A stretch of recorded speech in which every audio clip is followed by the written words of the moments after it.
behind the scenes. Let's start with the basics.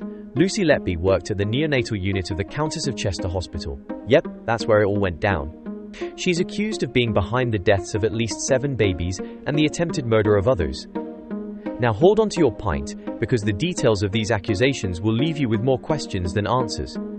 Let's break it down. Letby allegedly injected air into the bloodstreams of newborns, caused them to stop breathing, and basically used the very tools that were supposed to save them to end their lives. Can you even? How do you get from a caring medical professional to something out of a horror show like that? The system that failed to spot the warning signs. Now here's where the real horror kicks in. The hospital knew something was wrong. Parents and staff started noticing a pattern: babies were dying or falling critically ill at an alarming rate. And yet, despite the suspicion growing, nobody did anything for ages. There were even whispers from the nursing staff saying they were being told to keep quiet about what was going on. It's like the plot of a bad detective movie, but in real life. How did it take years for authorities to properly investigate? Incompetence, negligence, or just plain denial? It took until 2017 before police launched a full investigation, and by then, the damage was done. Lives lost, families shattered, and a whole bloody mess of unanswered questions. The trial. The truth will out eventually. Fast forward to today, and we've got a trial that's still dragging on like a bad relationship every twist, and turn a fresh revelation that makes your stomach churn.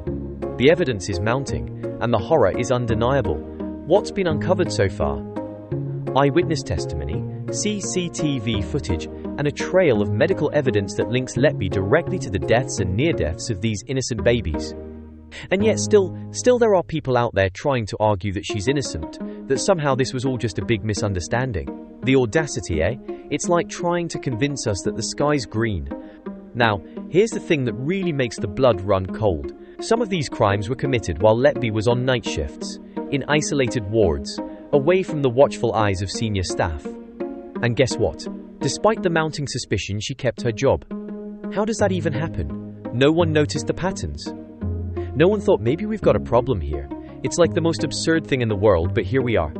We're left asking, how much trust should we place in those we depend on to look after the most vulnerable among us? How many more must suffer before we ask the tough questions? We need to, because what happened to Lucy Letby could happen to any of us. And this, my friends, is where it gets even more depressing. This case isn't just about one woman, one hospital, or a handful of babies. It's about a system that seems more interested in protecting its own than protecting those who need it most. It's about how, time and time again, we overlook the cracks in the system until it's far too late. And that's where we all lose. Now let's not sugarcoat it. There's no coming back from this for Letby. If she's guilty, then this is one of the darkest chapters in modern medical history. But, beyond the tragedy of it all, we've got to ask ourselves, how does this happen? How do we let something like this slip through the cracks?